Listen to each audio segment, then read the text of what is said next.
Let's see, folks. Okay, looks like we're live on Facebook and it looks like we're live on YouTube. Okay, give everybody a minute to get in here.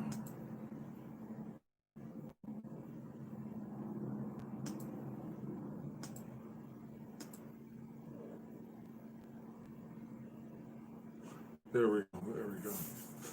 Okay, let's get everybody a minute to get in here. Welcome, welcome, welcome to the Aviation Selection Test Battery and OAR Weekly. If you're joining the Coast Guard, the Navy, or the Marine Corps, and you're looking for aviation opportunities, this is the channel where you want to be. I'm Kino with STEM with Kino.com. Almost got tongue tied there. So, yeah, basically, I'd like to welcome everyone. First off, I'd like to give a shout out to our latest win. Our latest win was Joe. And if you guys have been here, you guys all know who Joe M is. I leave like the last name, just an initial, for their own anonymity and stuff like that. But yeah, Joe successfully, he not only did he meet, but he exceeded the minimum requirements for the aviation selection test battery. So shout out to you, Joe. I also sent Joe some packets. So even after you take the test, you still got to prepare for initial flight screening, which is not going to be a major thing for him because he holds a commercial pilot certificate. He holds an instrument rating as well. And I think he just got his instrument instructor rating. So, as far as like basic flight, he will be fine. There won't be any issues and stuff like that. The instrument flight screening process is a process where they want to put you in an aircraft. And it's like a small trainer aircraft, but they want to put you in a flight environment to see how you adapt to it. So I know that Joe probably has over, I don't know how many hours he has, but I'd be willing to bet he has to have probably over 500 hours at this point. So, I don't believe that the flight environment is going to be a major thing. Um, and then he's got his multi-tool as well. So like when you get into initial flight screening and then, you get through API and all that and you're going to primary and stuff like that. He will just be flying a very high performance aircraft, which is the T6 Texan. It's a very high performance aircraft. And well, I won't say like really, really high performance. It's a great trainer aircraft. So you're not going Mach 1. You're not even going 400 miles an hour in that thing. But still, it's to, help them adapt to a lot of the equipment that they have in modern military aircraft. So shout out to Joe. He did really, really good, and his recruiter was very excited. And when you get a chance, Joe, please shoot me your recruiter's information because I just want to have a chat with your recruiter. If he has other applicants that are having issues passing the test, I can definitely help them out. Or you can just turn them on to my channel. But congrats to Joe. All right. I see Christopher, and he actually congratulated you, Joe. So, you know what I'm saying? Everybody here, and we are all the STEMwithKino.com family. It's not just me, it's all of you guys that come out every week that ask questions to build like a synergistic situation. And, it's really, really good.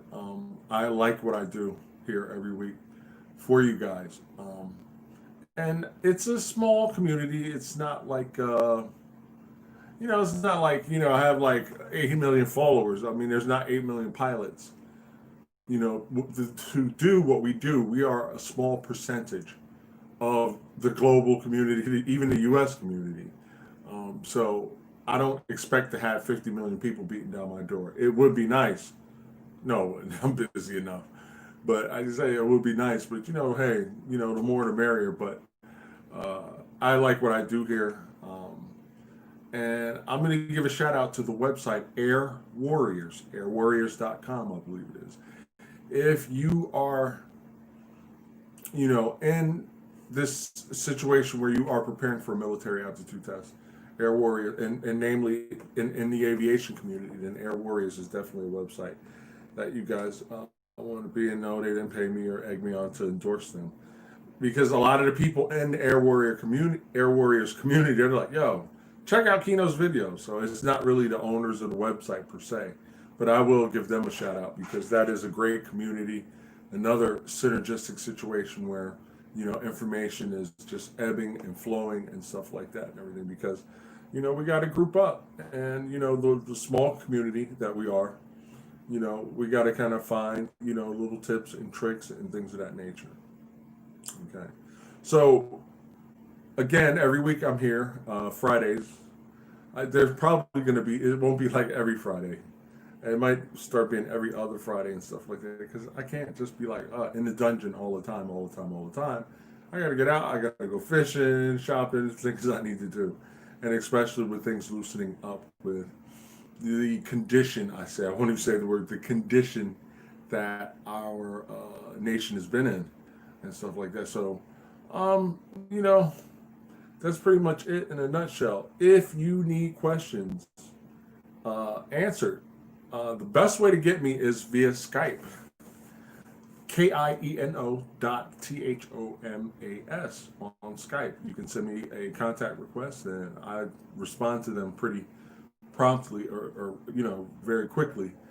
And you can take pictures. If you have Skype on your phone and you have your test prep book, you can take a snapshot and you can send it to, and hey, I'd like you to talk about this, and whether or not you want to remain anonymous. If you like your name mentioned, tell me if you like your name mentioned. I will automatically be in a mode where I don't mention your name, because I believe in people's anonymity. But if you would like your name mentioned, your location, the test you're preparing for, that'd be great. On any of my live streams, on any of them, you can leave a math question. Okay. Today is the aviation selection test battery. So if you're doing the SIFT, if you're preparing for the SIFT or the AFOQT, math is wide open, actually, on anything I do. And the ASVAB, you ASVABers, you guys can bring questions. So, at the end of the day, it's all about helping out. I do this from the hip, no script. And normally we talk about some aviation things. I've been very busy. I haven't even had the time to look up aviation topics, because normally, like an hour before, I start looking for something to talk about in a particular aircraft and stuff like that. So I think what we're going to do is we're going to go into aviation questions. If you want to contact me on Skype, you can do that, and you can send your questions. And you can email me at KIENOTHOMAS@gmail.com. I'm going to get like a little sign made. It's like a little magnetic sign, like smack it up on a driver's boards. But welcome, everybody. All right. Okay. All right. So, let's get started here. And again, congratulations, Joe.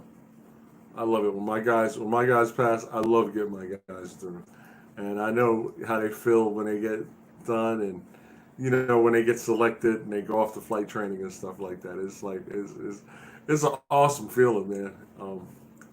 Hell, I guess I wish I would have went the direct route instead of going to a college and paying for, my private pilot certificate, instrument, commercial, all that stuff and everything. I kind of did it the backwards way, but these guys, they're actually, Joe's gone through college and his flight training, but that's what his degree actually is in. But it's going to be a wild ride, man. Joe, you are going to see things you never dreamed of, man, and you're going to travel, and I wish you the best of luck, man. Joe's a good dude. Seriously, he worked really, really hard. Okay. Also, I am here for you guys if you guys are in pilot programs, whether it's Part 61 or Part 141 or Part 91. Jeez. But yeah, I'm here for you guys if you guys need help, because a lot of people do need help. A lot of times when you go to earn your private pilot certificate, you're relegated. Back in the days when I was younger, there was actually a ground school and an instructor, And now there's some type of computer setup, some virtual things, some virtual classroom type situation and stuff like that. And I guess you just go move at your own pace. But I am here. I'm certified to teach it, and so there will be a ground school down the road for us, and this will help everybody, fixed and rotary wing, because a lot of you guys are at a disadvantage. Joe has a bit of an advantage because he's got his commercial pilot's license. He's got his instructor license. He's been in the air. He's been teaching people, so he is a leg up. I sent him some other information to give him an even higher leg up and stuff. And so, that's what I'm all about, guys. If you guys want to fly in the United States military or the civilian, or if you want to do the civilian side of things, either way, STEMwithKino.com is here to help. Let me check the angle on this other guy, because I normally keep the one camera pointed towards the I normally keep it pointed towards the board because that's where I'm teaching and that's where the focal point should be on. Okay, so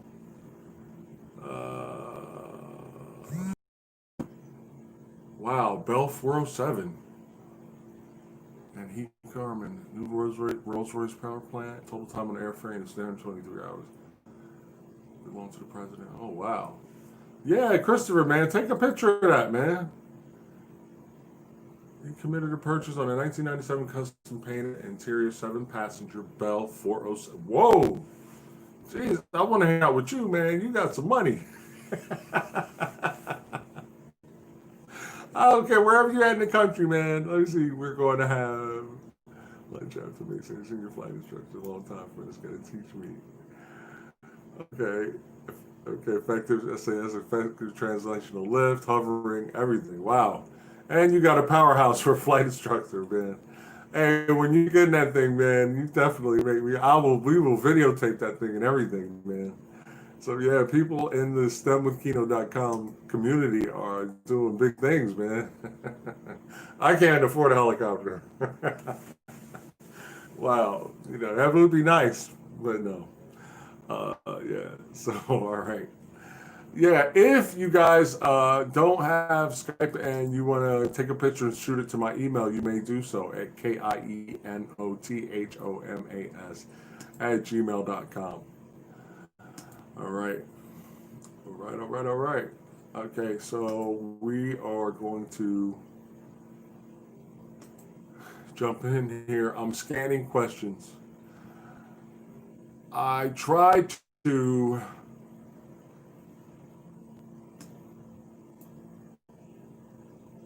wow. Okay, I see what's going on. All right. Give me a second here. Yeah. I am okay, yeah, there we go. Yeah,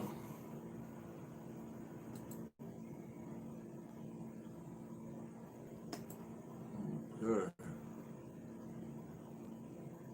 I'm looking at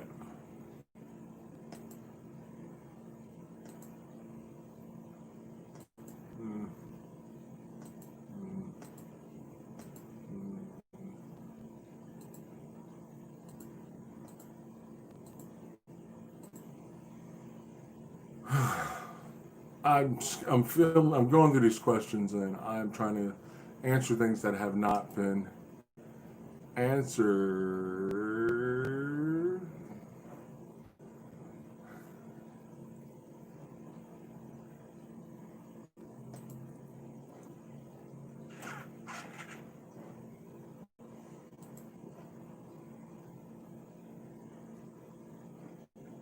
All right, we talked about detonation yesterday, and as this is going to kind of be like a running ground school as well. So we talked about detonation yesterday, and we talked about the two things that fuel does for the engine. All right, number one, it's an agent for combustion. Number two, it's an agent for cooling based on mixture settings in the engine. And we talked about fuel grades yesterday and using getting ourselves in a position where we might have to choose. You may go to your aircraft may use 100, and they may not have anything but 100 low lead and 80. And you could not go with the 80. You have to go to the next higher octane of fuel. Otherwise, you're going to have some problems, and detonation would be one of those problems. Detonation is the uncontrolled, spontaneous explosion of that fuel-air mixture in the cylinder. So we talk about, often we have talked about the 4 phases, or I'd like to call them phases. You have an intake phase where fuel and air come into the cylinder. So intake, compression, power, and then exhaust. And you know what? The jet engine is very similar. It pulls in the air, it compresses it, it introduces fuel with the air that's pulled in and compressed, and then boom, and then there's a combustion source. So you want to be very, very familiar if you're taking this test with kind of both power plant types, if you would. You should know that there are 3. There's the reciprocating engine. There is, which is a piston engine. There's the turbine propeller, or more affectionately called the turbo prop. So it's not pistons like your car driving the propeller. It's actually a turbine engine cranking and connected to the propeller, causing thrust. As far as you know, the power plant is. And then there's turbine engines. There's turbo fans, turbo jets, ramjet. There's so many types.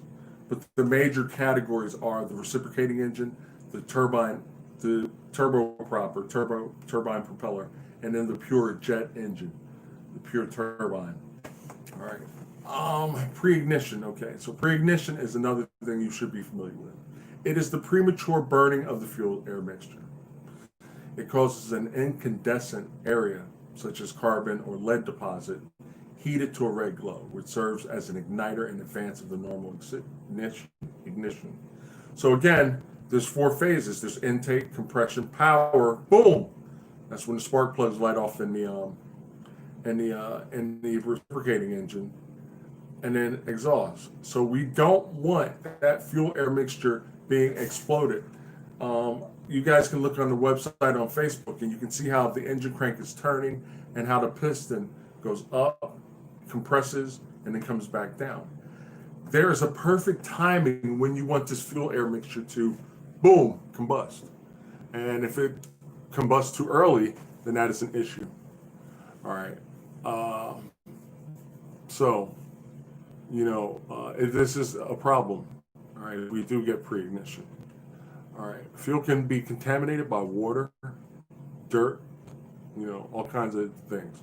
And this is why we have a sample. I think the next time, maybe when Ron and I, when we go flying, I'm going to actually videotape how you sample fuel and how you test it. And, and tell you how, if there is water in it, you see these brown bubbles in the fuel, but you don't have to get a spoon and dip into the fuel tank. It's actually a little situation where you may have like a little open cup, and it has a pin on it, and the wing's right here, and then there's a little spring area where you just stab it in there, and then the fuel drains down, and then it comes up, and it's in a clear container, so you can expect your fuel. All right. Yeah. So, and when you pre-flight, there's multiple points around the aircraft where you can take fuel samples, and it's normally like the lowest point of that particular container, because all the dirt and stuff like that will go to the bottom. So when you sample it, then it immediately becomes a part of that area that you're sampling. So what we do at the end of the day is we fill up the fuel tanks completely, so there's no air in it.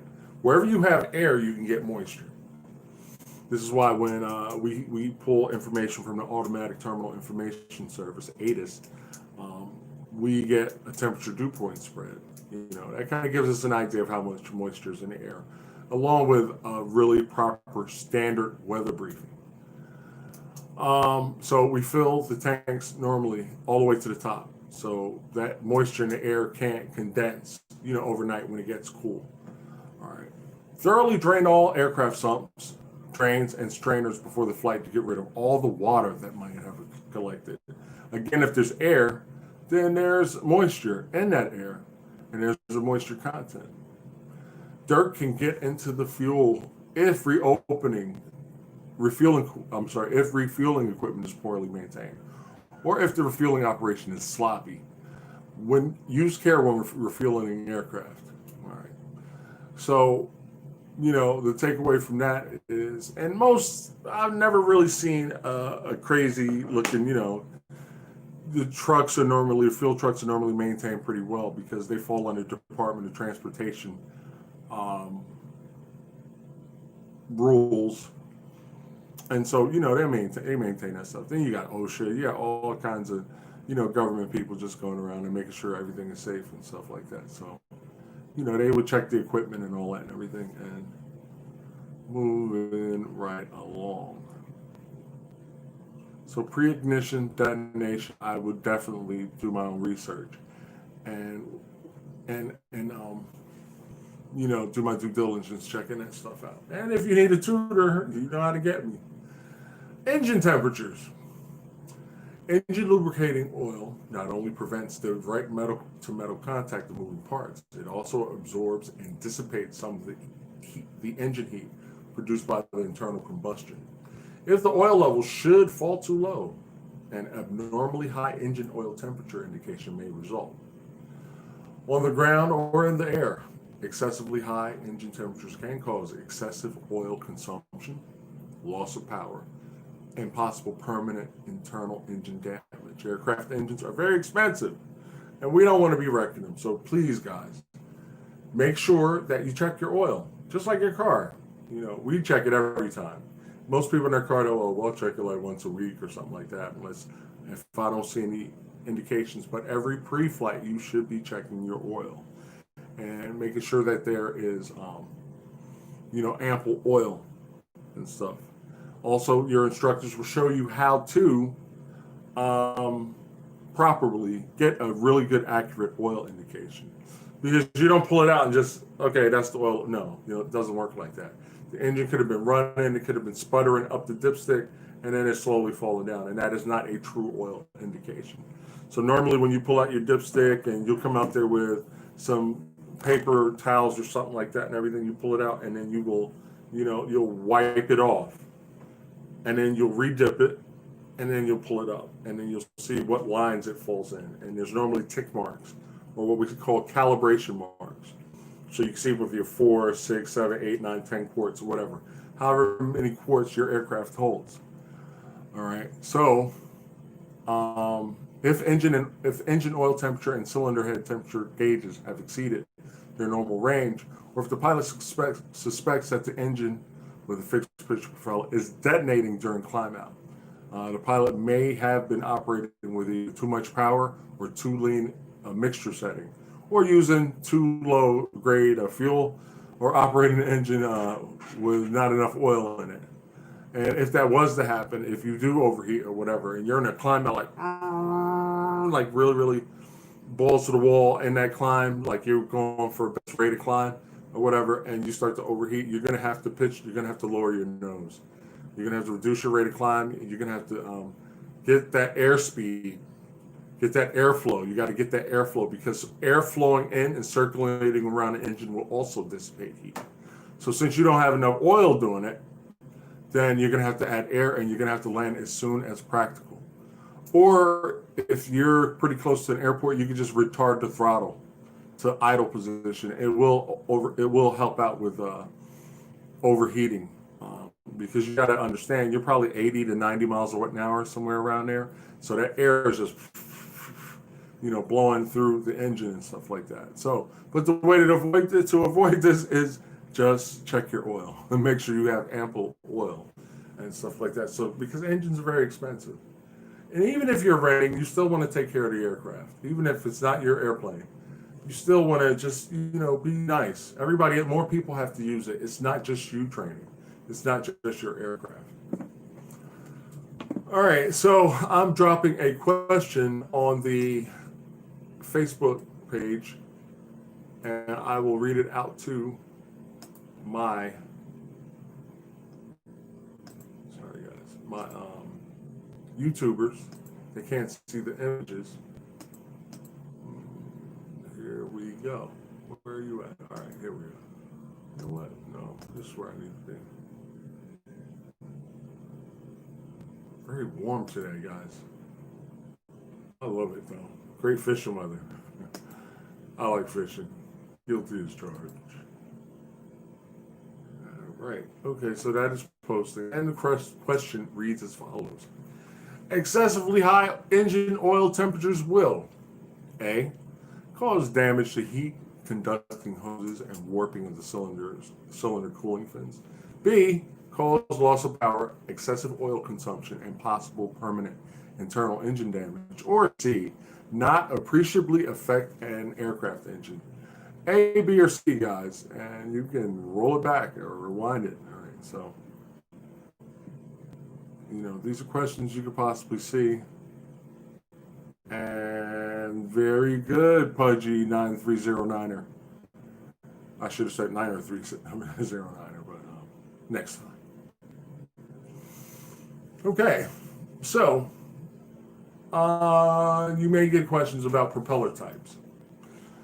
There is a propeller type that does not, it's made and it's constructed a certain way, and it does not, the blades of that propeller do not turn at all. All right, it is called, which is called a fixed pitch propeller. And then you have a constant speed propeller. And determining on the RPMs that you want, you can set it so that the blades kind of turn and give you a bigger bite of air, or a lesser bite of air. Okay, so I'll read through this. A propeller provides thrust to propel the airplane through the air. Some aircraft are equipped with a constant speed propeller. This type of propeller allows the pilot to select the most efficient propeller blade angle for each phase of flight. In these aircraft, the throttle controls the power output as registered on a manifold pressure gauge, and the propeller control regulates the engine RPM. The pilot should avoid high manifold pressure settings with low RPM on engines. So instead of like in your Cessna 152 where you got your throttle and your mixture, you would actually have a throttle control, a propeller control, blue, throttle's always going to be black. Propeller control is always going to be blue, and your mixture is always going to be red. And ergonomically, they're going to be designed a certain way, so when you touch them, you'll know like this. You can't misconstrue a mixture lever with a throttle lever or a knob. Okay, so even at nighttime, this is so like you don't reach over and you got to go idle power and you automatically pull your mixture, and then your airplane's like choking out, and the propellers are like, no, no fuel, no turn. So, excuse me. So, the ergonomics, there's a lot of ergonomics built into aircraft. So you don't at nighttime, low visibility conditions, you don't just automatically do something. Imagine pulling the mixture. I mean, you would hear it choke, and your instructor would probably bump your hand for like, oh, whoa, whoa, whoa, that's the mixture, But yeah, gotta miss those days, right? Flight instructing. Flight instructing is cool. It's a noble profession. I used to joke about it, like not joke about it, but sometimes you joke about your student pilots, like they try to kill you, but they don't mean it, because sometimes they do things, And as you guys go into your primary phase of flight training, you have to keep this in mind. Your instructor is not only just a trainer, like a flight teacher or a flight trainer. This man or woman is also not just a teacher, but a psychologist, a safety officer, if you would, because we're, instructors are the safety arm. We are the safety arm of the Federal Aviation Administration. So it's like, if you ask us, like, okay, well, what regulation pertains to this thing that we're talking about? They teach us in school to be able to find these things. So a lot of times, as an instructor, you will not know 100% of everything in aviation. You won't. So, but they teach us how to find things. You may not know where it is, but you'll know where to find it. And if you had an awesome instructor or instructor trainer, Shout out to Diane Loving. She goes line by line by line by line by line. I'm not even sure she's teaching anymore. I hope she is, because she's an awesome instructor. But she would go line by line by line by line by line, everything you had to learn in the regulations, and would show you what you're responsible for knowing, and showing you where everything is and how to, construct your notebook. So you'd have a binder that was something like this.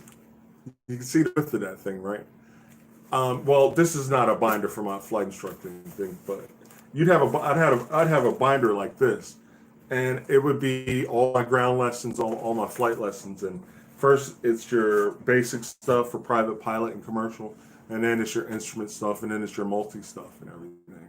And I just had lesson plans. I could just hey, Keno, yeah, we want you to teach a class on density altitude. Boom, I have my layout. I have my introduction, my lesson plan, and all that and everything. So as instructors, you will be learning how to form lesson plans and how to teach a class. And there's different methods like guided discussions and stuff like that, where, sometimes on Skype with the guys that are in primary, after they get out of their API or their initial flight screening process, I'll just talk to the guys and we'll talk about T6 systems and stuff like that. And, you might just start off with a question. Like, what happens if you're flying and then all of a sudden, you don't have any attitude indicator information? Like, what would you do? And then the other guys, they come in and they chime in, they give their ideas. But it's to help them gain an understanding of systems. If the attitude indicator goes, then obviously maybe the engine-driven vacuum is not functioning 100%. So you look at some type of vacuum gauge, make sure it's in the green and stuff like that. So shout out to the instructors. And they're not paid enough. They are not paid enough. Left turning tendencies. In single engine airplanes, there are left turning tendencies. I'm not going to go in depth. I'm probably going to wait and dedicate like a whole group lesson to this thing, but there are three. They're due to, they happen because of reactive force. You get spiraling slipstream and gyroscopic precession.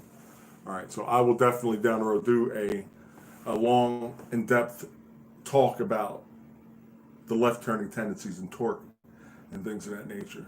All right. In the meantime, though, on the Facebook page, you can see some images of what happens when these left turning tendencies take over. It's very interesting because you got to know what's going on and why your airplane is doing certain things, and especially as a single engine pilot, because you're learning why is the plane doing this? Why is the nose floating to the left? That's one of the left turning tendencies, and it's more pronounced when you're in a climb out, high angle attack, and slower. So we will discuss that, and this way everybody can walk away with a better idea. But you can see images on the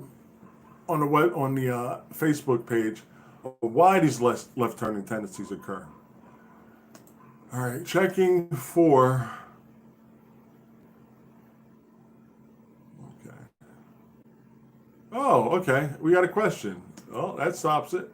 Well, we'll stop, but as we get questions. And this is a distance, rate, and time question. All right, distance, rate, and time are probably what people interpret as like the hardest questions. Oh my God, you give them a distance, rate, and time, they just like shut down. And this is a decent question because it kind of leaves too much room for imagination, I guess you could say. All right, I'm posting this on Facebook. It was sent to me, and I'm posting it. Facebook, I have no idea where the source is from. But we're going to talk about it. Page.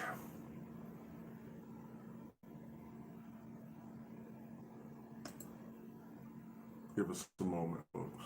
We're almost there. We're almost at a drop. And for my YouTubers, I believe I can post this Let's see what we got here. What are you doing, buddy? There we go. We'll post that up, and then we'll come back and we'll come over to Facebook, YouTube, and I will post this question so you guys can see it and the multiple choice questions. Let me see. Let's get this first half. Copy. Boom. Bang. Bang. That's the first part, guys. And then we are going to get this second part posted up. And we are going to dig in. Distance, rate, and time problems are really not hard. You just have to know how to arrange them. Once you know how to arrange them, it's like a walk in the park. And you guys know my math test. I mean, I have to explain it, but when I'm by myself, I'm not explaining anything to anybody.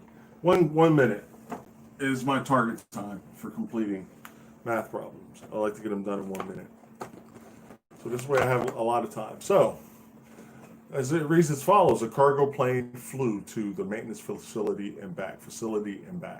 This is a round trip problem. We're going there and we're coming back. It took 1 hour less time to get there than it did to get back. The average speed on the trip there was 220 miles per hour. The average speed on the way back was 200 miles per hour. How many hours did the trip take?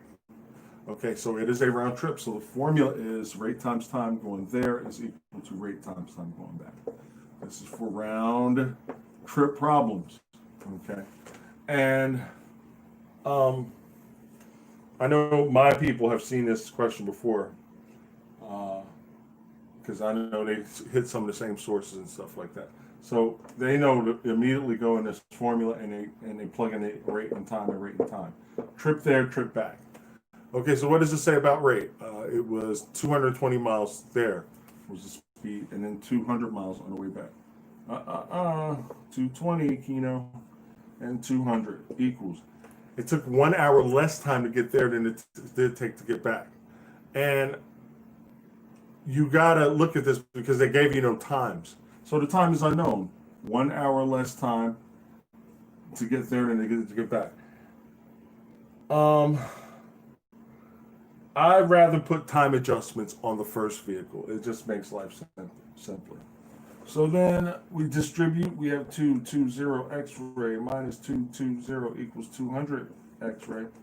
And then, we add this on both sides, subtract this on both sides, and we'll wind up getting 220X minus 200X equaling 220. This would be 20X, 220, and X is equal to 11. All right. So you get to the end and you say, oh, my answer is 11. And I guarantee you,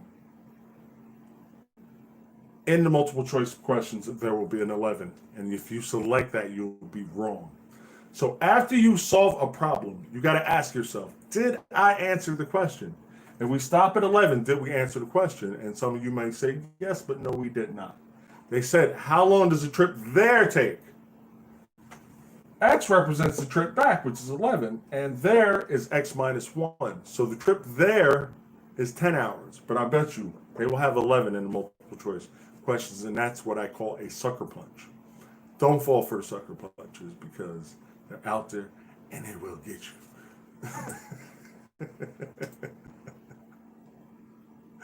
All right. Be right on. It says I'll be here. Okay, cool. Christopher's in the building. Very good. They say that if you were to purchase your own aircraft, you would save a lot of money. And I've heard that over the years. I've never really explored it or anything like that, but I think more and more people are doing it. So I guess this way you just have to hire an instructor, put them in on your insurance, and you pay for your own fuel. Because if you go to a fixed base operator, they're gonna charge you for aircraft rental, and don't think that fuel you're burning is free. So you're paying for something. But if you own the aircraft and it's an aircraft that you're gonna use Like say, hey, I'm going down to Tennessee. You know, it's cold up here. I'm going down to Tennessee for a couple weeks. Boom, you can just jump in the plane and go after pre-flighting, of course. But you know, it's really just it's a cool lifestyle. You know, it's a cool lifestyle.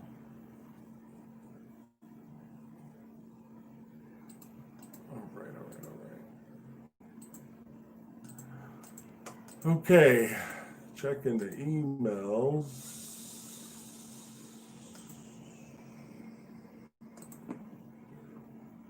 All right, we talked about that.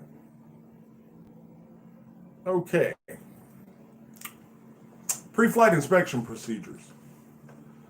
Every aircraft must be pre-flighted, and more importantly, a thorough pre-flight inspection should be performed on an aircraft to help ensure that the aircraft is prepared for safe flight, and it should be a thorough and systematic means by which the pilot determines the airplane is safe and ready for flight.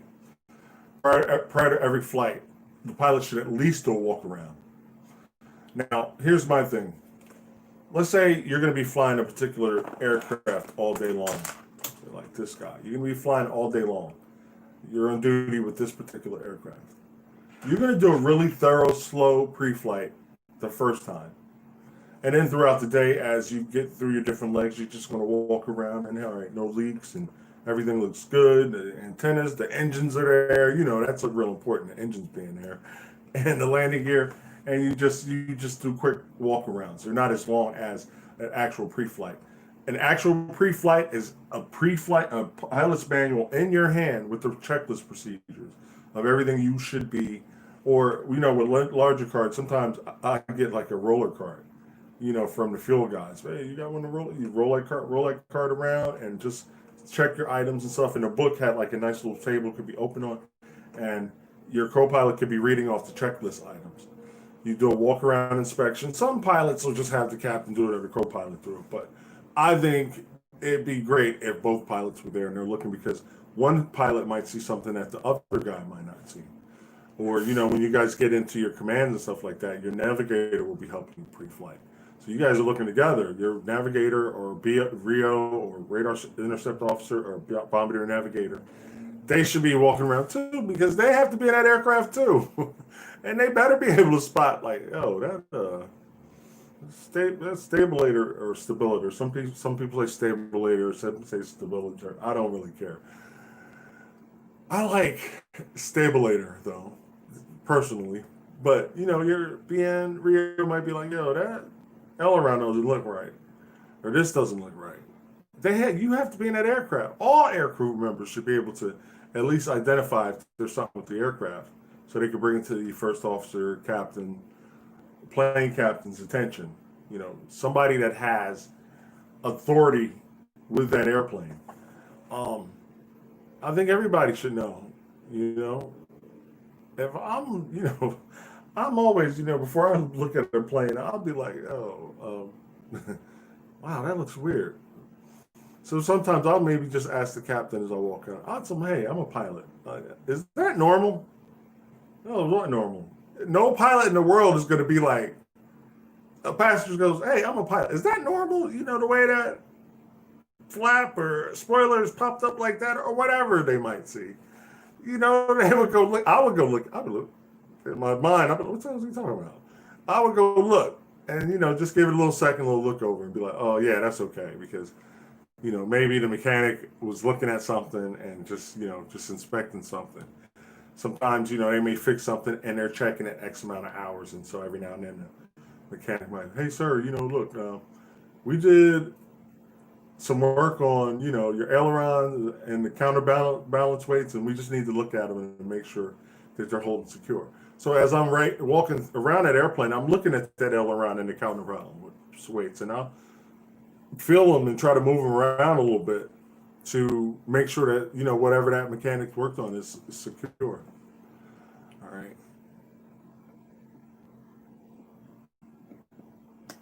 So your first pre-flight during the day should be very, very thorough. Not that the walk-arounds are not, but you know, in the beginning of the day, you start working with an airplane, just slowly, just go through the checklist. Don't rush it. Show up early so you can do a pre-flight check early and get whatever time your mission has to deal with, you can get it going.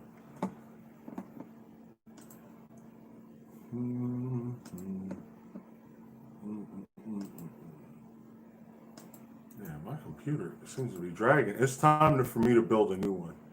That's what this is telling me. I'm sorry, girl. You know I love you. Talking to my computer. No, I built my computer. And it's crazy because you don't need to purchase a computer. To me, I said, you know what? I'm smart enough. I'll buy all the parts. There's a lot of YouTube channels where that's all guys do is build these super machines, and that's what I did. And you know what? You could just budget, maybe once a month, buy a part if your budget's that bad, or not as good or strong, and just buy it. I was like buying like 4 parts a month. Like I saw this guy do it on a YouTube channel, put the whole thing together, and I just every month I'll buy 4 parts, then another 4 parts the next month, and so on and so forth till I had everything. And I saved the guy's video, and I just went step by step, just like he was doing it. And I put my computer together. Even when I have a liquid cooled, my CPU is liquid cooled, which means there's a liquid cooling system.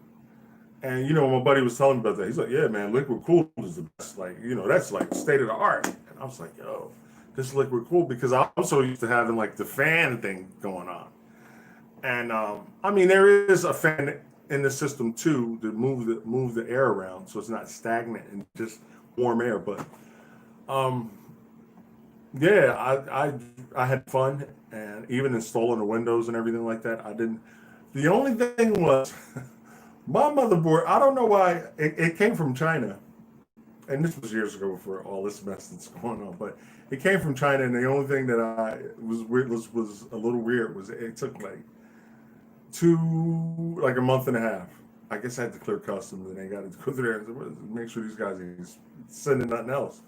But yeah, it was fun. It was fun. I had a blast, and I can't wait to build another one. Shh, don't tell her. But yeah, she's red, and and she's a monster. She is a monster. The reason why I did it because it's for the virtual reality. When you see my videos, like on the Facebook posts and stuff like that, I literally have virtual reality goggles on, and when I'm sitting there and I look right, I'm gonna look down, I see the runway when I'm in the cockpit. I look this way, I see the runway, I see the tower. It's like a whole different world, man. And shout out to you, Pudgy. Pudgy just built it. But to me, I was like, I wasn't spending all that money on a crazy system that somebody else built. I said, you know what? I'm smart enough. I'm gonna build my own system. It was an i7, and then I think everything I'm gonna do is gonna be like leveled up. Like it's gonna be at least the i9. Is there i9, Pudgy? I believe there's an i9. But like Pudgy said, it's cheaper to build your own. That's what he did. It's cheaper to buy your own.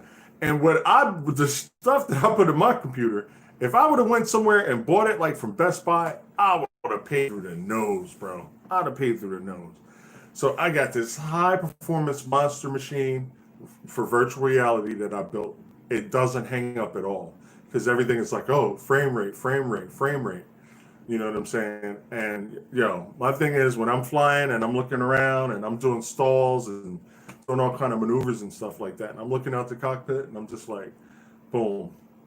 But a tidbit: if you ever have friends play with your Oculus Rift or your Vive or whatever you're using, right? Don't ever, if they ever get into a weird flight situation like a crash or something like that, tell them to close their eyes. Do not look, because your brain will interpret that so realistically. It'll be like crazy. Like it'll be like crazy. I remember one time. I was I had calibrated my controls in the helicopter, and I'm in the helicopter, and I'm like, boom, I pull a collective up, and And I'm looking around and I'm like, okay, we're looking good. We're looking good. So I gently pushed forward on the cyclic.